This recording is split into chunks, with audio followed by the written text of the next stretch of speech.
Alors voici la feature qui va vous faire gagner le plus de temps dans Monday. Mais avant de commencer, pour ceux qui ne me connaissent pas, moi c'est Ethan de l'agence Ethanol. On aide, on forme et on implémente Monday.com pour les entreprises. Alors, quelle est cette feature? À quoi elle sert? Imaginons qu'ici on a un board de tâches pour faire une fabrique, pour créer une usine à chocolat. Du coup, on doit recruter des ouvriers, décorer l'usine et ainsi de suite et ainsi de suite. Et on a des statuts différents pour ces tâches. Et on veut grouper ces statuts. On veut que tous nos statuts en cours soient dans le groupe en cours et tous nos statuts terminés soient dans le groupe terminé. Alors ce que je vois très souvent faire, c'est des gens, ils vont se dire ah bah c'est très bien, il y a cette feature en groupe, et je vais faire ça manuellement. Je vais créer trois différents groupes. Ici je vais peut-être mettre terminé par exemple. Hop, on va prendre terminé et on va créer un autre groupe. Et après manuellement à chaque fois, on va tirer nos tâches d'un groupe à un autre. Et après, j'ai même des clients un peu plus avancés qui vont se dire, bah non, on va même créer une automatisation qui dit que quand le statut change, ça va bouger ça dans un autre groupe.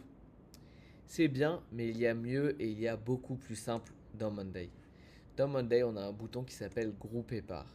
Et ce bouton va grouper automatiquement nos items par une colonne. C'est-à-dire que si là je demande de grouper par statut, et automatiquement ça va grouper mes colonnes par statut.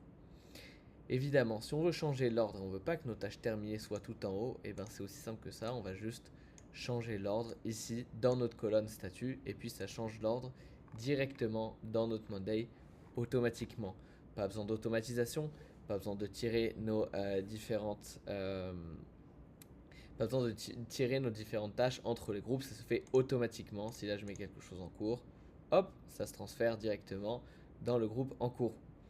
Ce qui est bien, c'est que ça nous crée une nouvelle vue. On peut dire ici, on va l'appeler statut par exemple, parce que c'est par statut. Mais après, on peut aussi, si on est un manager et qu'on veut juste voir par date ce qui se passe cette semaine, la semaine dernière, ce mois-ci, et ainsi de suite, on peut faire aussi ça par date. Et grouper par date. Et là, évidemment, ça va être la même chose. On va juste renommer ça date. Voilà, alors c'est vraiment une best practice, c'est-à-dire qu'à chaque fois que vous voulez grouper quelque chose au lieu de créer des groupes manuellement dans votre vue par défaut, vous allez créer une colonne statut et lui donner le nom de vos différents groupes.